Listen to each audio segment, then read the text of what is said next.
someone heard her scream. Multiple people heard it. That night, in the dark, coming from the direction of a cornfield just off a rural road in upstate New York. Not one of them called 911. And the woman who made that sound was never seen alive again. It's the summer of 1985. Ronald Reagan is president. The top song on the radio is Shout by Tears for Fears. And in the small town of Maple Grove, Minnesota, a suburb just northwest of Minneapolis, a 20-year-old woman named Kristin O'Connell is packing a bag for a trip she's genuinely excited about. Kristin is, by every account, the kind of person a room gravitates toward. Not loud, not flashy, just warm, real. She had a wide smile and the kind of laugh people remembered. She was close with her mother, Eileen. She had friends who loved her. She was the sort of young woman who was just beginning to figure out exactly who she wanted to be, the kind of life she was going to build. That spring, Kristin had gone on a trip with friends during spring break, and somewhere along the way, she'd met a young man. We'll call him Daniel. That's not his real name, but the details around him have always been murky, and for reasons that will become clear, some care is warranted. Daniel was from upstate New York, from a small rural town called Ovid, tucked into Seneca County in the Finger Lakes region.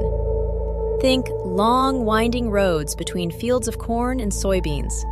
Quiet, isolated, the kind of place where everyone knows everyone and strangers stand out. Kristin and Daniel had stayed in touch after spring break. Letters, maybe phone calls? This was 1985, so none of the instant communication we take for granted. And when Daniel invited her out to Ovid for a visit in August, Kristin said yes. Eileen O'Connell would later describe her daughter's mood before the trip as excited, but maybe a little nervous. The way you feel before seeing someone you like, but don't fully know yet. That mix of anticipation and uncertainty. Kristin hugged her mother goodbye and drove to the airport. She arrived in Ovid sometime in the early days of August 1985. She had no idea she would be dead within 2 weeks. Now, here's the first thing I want you to hold on to, the first of several details that will quietly unsettle you as this story builds. Kristin had been in Ovid for less than 48 hours before something shifted. We don't know exactly what happened in those first 2 days. We don't know what she saw or heard or felt. But we know what she did next. On August 14th, just days into her visit, Kristin called her mother from Ovid. And Eileen O'Connell, picking up the phone in Minnesota, immediately sensed something was wrong. Kristin told her she was planning to come home early. She wanted to cut the trip short. Eileen later described her daughter's voice as upset. Not angry, not panicked, but upset. Like something had disturbed her.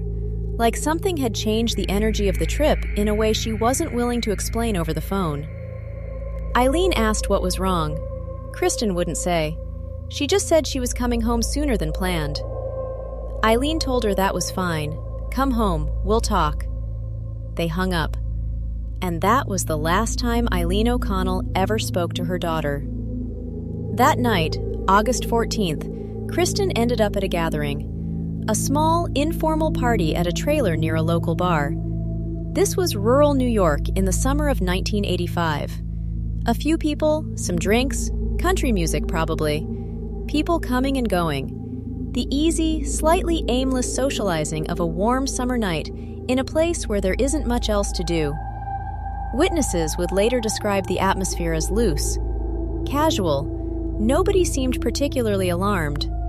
Kristin was there, and she was interacting with people, though accounts differ on exactly who she talked to and for how long. This is important, and we'll come back to it, because in a case like this, the inconsistency of witness memory, the way stories don't quite line up, is never just noise. Sometimes it's the loudest signal in the room. Around 11 o'clock, maybe 11:30 that night, Kristin left the trailer. She didn't announce she was going anywhere in particular. She didn't ask anyone to walk with her. She just left. And when she walked out the door, she was barefoot. No shoes. walking out into the rural dark of Seneca County on a warm August night. People later said she seemed distressed. Others said she seemed fine. Some said she'd had something to drink. Others said she was sober. The picture that emerges from those early hours is blurry and contradictory in ways that are deeply frustrating, not just for investigators, but for anyone trying to understand what Kristin O'Connell was feeling in the last hours of her life. What we do know is this. Multiple witnesses saw Kristin walking along County Route 139, a dark, rural road that cuts through that part of Seneca County. Farmland on both sides, sparse lighting, the kind of road that feels different at night than it does in daylight. She was walking barefoot on the shoulder of the road, moving away from the trailer. And here's where things start to fracture, because the witness accounts don't agree on what happened next. Some said they saw Kristin talking to someone in a car that had pulled up alongside her. A vehicle on a dark road, slowing down, someone she may or may not have known. Others, and this is the part that has haunted investigators for nearly 4 decades, said they saw Kristin walking back toward the trailer. Not away from it, back toward it. And walking behind her, at some distance, were 2 men. 2 men, following her in the dark. Nobody stopped them. Nobody intervened.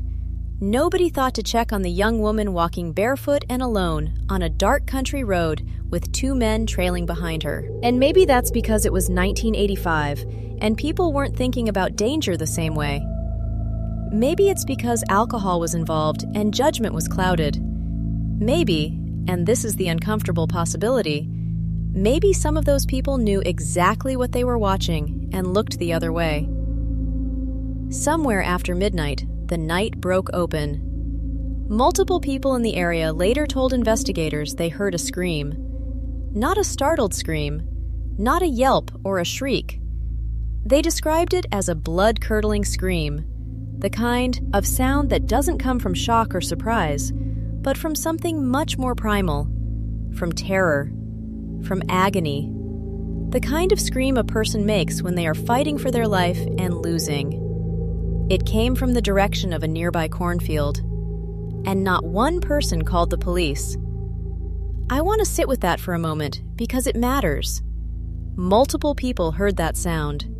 Multiple people registered it as something terrible, and every single one of them made a choice, conscious or not, to do nothing. Some may have told themselves it was nothing. Some may have been afraid.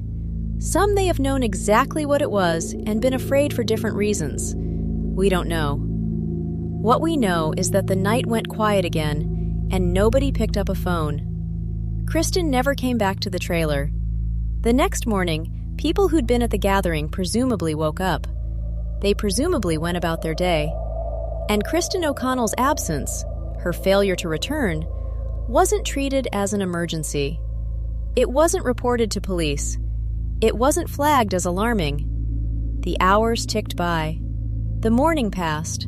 The afternoon came. It wasn't until the following afternoon, August 15th, that someone finally reported her missing. More than 12 hours after that scream in the dark. More than 12 hours of nothing. Of Kristin lying somewhere, alone, while people who'd seen her walked around in the daylight and said nothing. On August 16, 1985, 2 days after Kristin had called her mother to say she was coming home, her body was found. It was approximately 5 o'clock in the evening.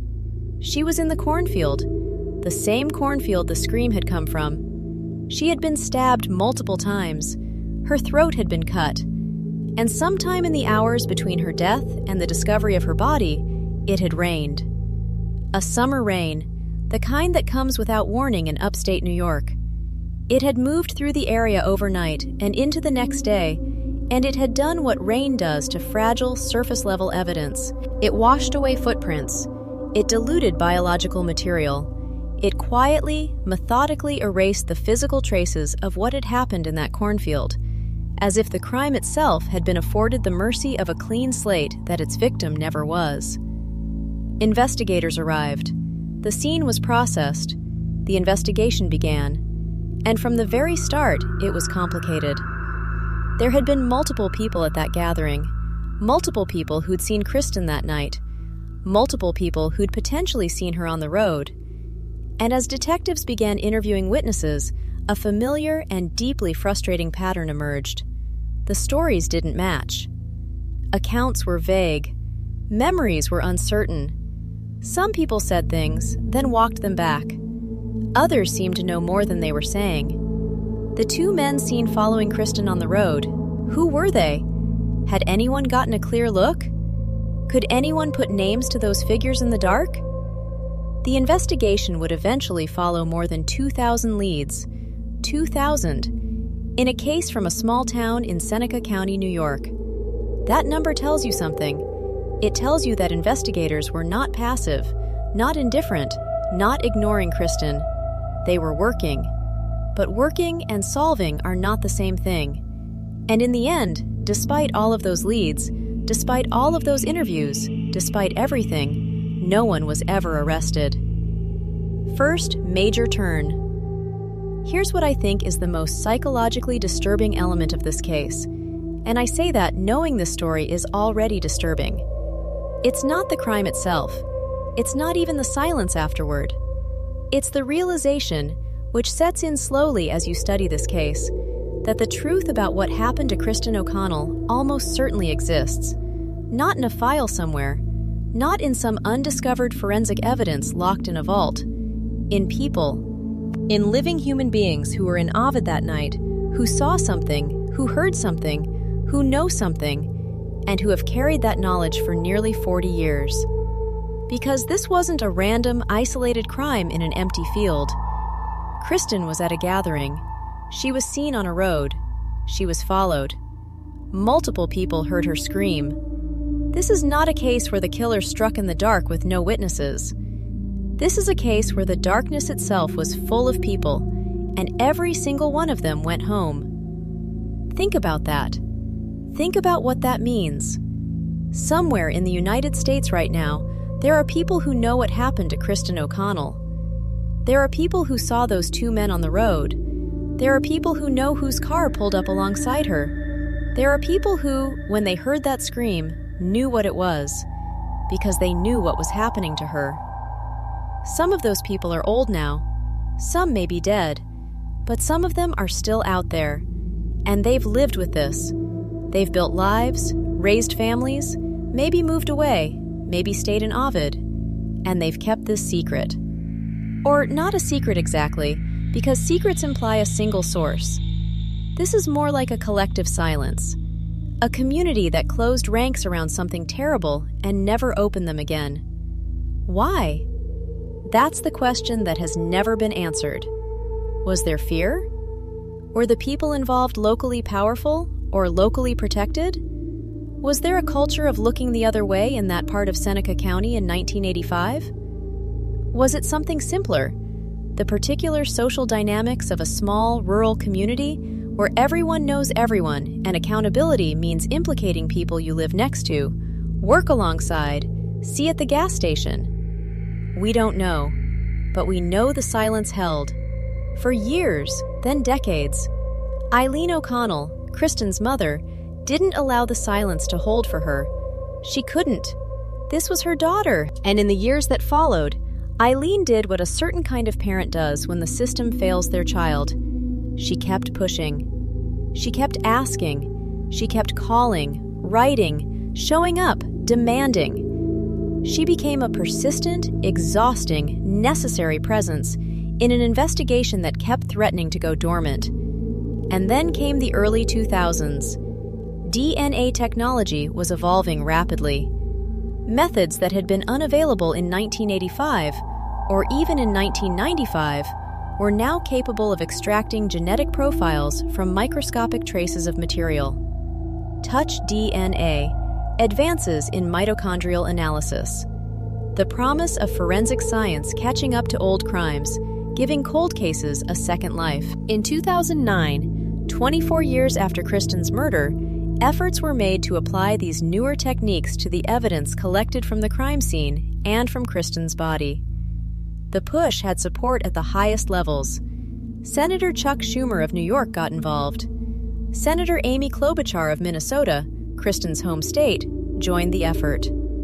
2 sitting United States senators advocating for updated DNA testing in an unsolved murder case.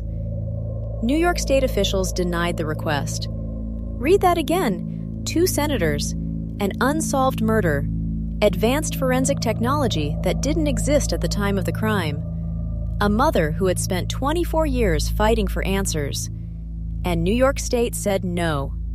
No explanation that satisfied anyone. No clear public justification, just no. In 2012, a New York certified DNA laboratory stepped forward independently. They offered to conduct updated testing using their own facilities and their own methods. No government funding required. Just let us test the evidence. Let us try. That request was also rejected. Second major turn. Now, I want you to think carefully about something, because this is where the story takes a turn that I find genuinely unsettling in a different way than the crime itself. When an investigation goes cold, truly cold, the conventional explanation is resources. There isn't enough funding.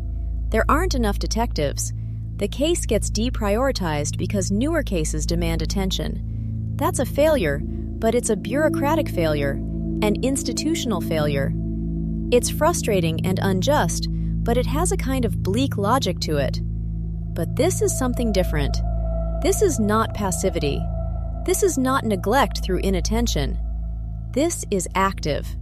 Someone, or some institution, looked at the offer of new forensic testing in an unsolved murder case, a case with no arrests, no convictions, a grieving mother still asking questions, and made a deliberate choice to say no. Twice. With support from sitting U.S. senators, and still the answer was no. What are the possible explanations for that? 1. Pure bureaucracy. Institutional inertia. Someone in the chain of custody for that evidence worried about protocol, chain of evidence, liability. A decision made without malice, but with profound consequence. It happens. 2. The evidence no longer exists.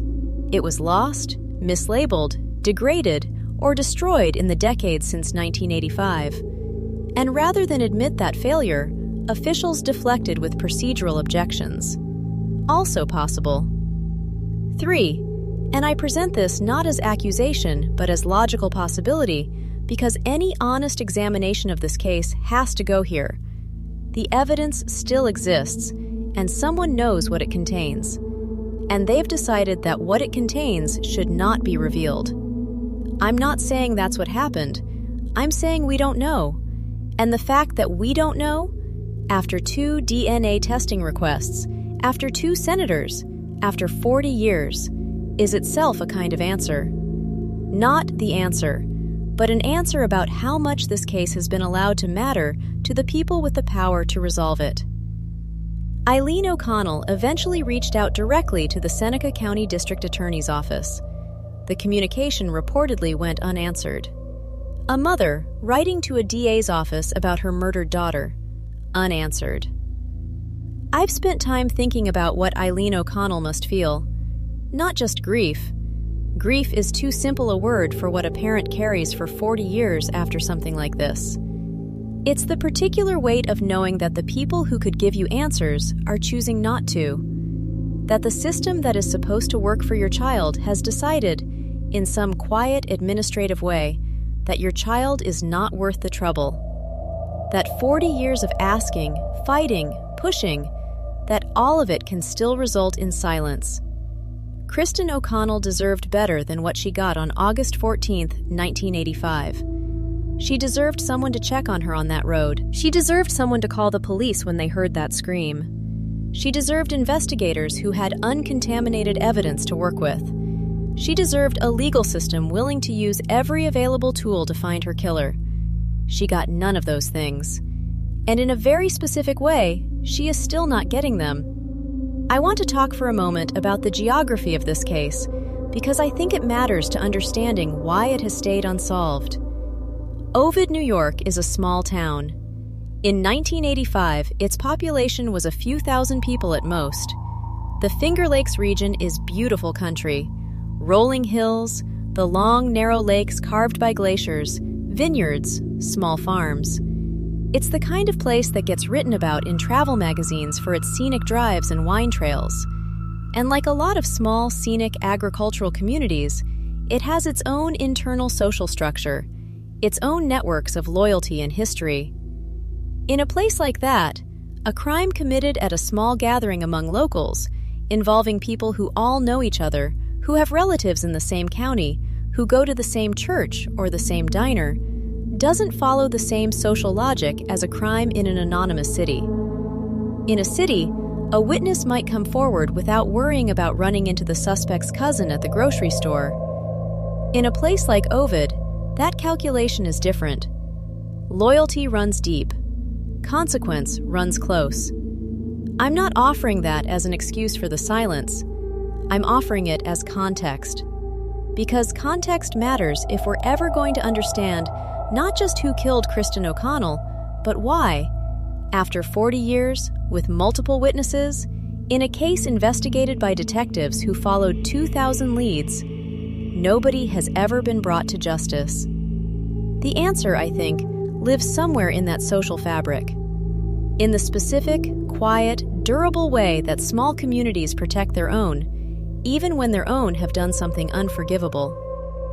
There's a detail from that night that I keep returning to. The witnesses who said they saw Kristin walking back toward the trailer, with two men behind her. Think about the geometry of that scene for a moment. She's walking back toward the gathering. There are people there. There are potential witnesses. And yet maybe something, one of those men said, maybe something that happened in the next few minutes, redirected her from that path and into the cornfield. Or maybe she never made it back. Maybe the witnesses were wrong about the direction she was walking. Maybe they were confused, or misremembering, or lying. Maybe the two men didn't follow her at all and were simply walking in the same direction by coincidence. Maybe the car that pulled up belonged to a friend giving her a ride, and she got in willingly, and something happened inside that car that the exterior witnesses never saw. We don't know. And that's the maddening thing. Not that the evidence was destroyed, but that the evidence was human, and human evidence is unreliable. And in this case, human evidence is all we ever had. The rain took everything else. It's worth asking, and I think this is a question that doesn't get asked often enough about this case, whether Kristin's being from out of state contributed to how this played out. She was a young woman from Minnesota, visiting a small town in New York. She didn't have roots there. She didn't have family there. She didn't have a local network that would push back on institutional silence the way a local family might. Kristin O'Connell fought from Minnesota across a geographic and institutional distance that made every effort harder. Every phone call, every letter, every request, it all had to travel further, hit more walls, find fewer natural allies on the ground. The young man she'd come to visit, Daniel, was from Ovid. He had roots there. He had connections there. What did he tell investigators? What did he know about who else was at that gathering and who was on that road? Those answers are in the case file, and the case file isn't public. But it's a question worth sitting with. It always has been. In the years since Kristin's murder, Seneca County has remained quiet about this case. There have been no press conferences announcing breakthroughs, no dramatic developments. The case number stays open, technically, but open doesn't mean active, and active doesn't mean anything to Kristin O'Connell unless it means answers. She has kept going, though. That's what I want to emphasize, because in true crime, we sometimes focus so much on the victim, on the tragedy and the details of the crime, that we forget to look at what it does to the people left behind. Kristin O'Connell has lived inside this case for 40 years, has pushed and called and written and appeared, has kept her daughter's name alive, has refused to let Kristin become just a statistic, just a cold case number, just a file that sits in a drawer in Seneca County. That matters. It matters for Kristin, and it matters for what justice, however partial, however delayed, might still be possible. I believe, and I want to be clear, this is my assessment based on the totality of what's documented here, that this case is solvable. Not easily, not quickly, but solvable. Here's why. The witnesses are the key. Not new forensic technology, though that would help enormously if the evidence still exists and testing were ever permitted. The witnesses. The people who were at that gathering. The people who were on County Route 139 that night. The people who heard a scream and said nothing. 40 years have passed. People's relationships to those events change over time. Guilt accumulates. People get sick or old or find religion or simply reach a point where the weight of what they've been carrying becomes too much. People confess. People talk. People make phone calls they've been composing in their head for decades. It happens. In cold cases far older than this one, a single person finally saying what they know has been enough to change everything. A deathbed confession. A conversation between old friends that goes somewhere unexpected. A child who finds a journal and reads something their parent never meant anyone to read. It can happen. It hasn't happened yet, but it can. If you're from the Finger Lakes region, if you were in Ovid that summer, if you were at that gathering or on that road, or if someone you know has ever said something, anything, about Kristin O'Connell and what happened on August 14th, 1985. Please. There is a family that has been waiting 40 years. There is a woman whose story deserves to be finished. There is a case that is not unsolvable, only unsolved. The Seneca County Sheriff's Office still technically maintains this case. Tips can also be submitted through the National Center for Missing and Exploited Adults, or through advocacy organizations that focus on cold cases in New York State. Eileen O'Connell is still out there, still asking, still fighting for her daughter. After 40 years, that kind of love doesn't stop. It just gets heavier. Kristin O'Connell was 20 years old. She liked people, and people liked her. She was going home early from a trip that had gone wrong in ways she didn't want to explain over the phone. She walked out a door barefoot on a warm August night, and she walked into a darkness she never came back from.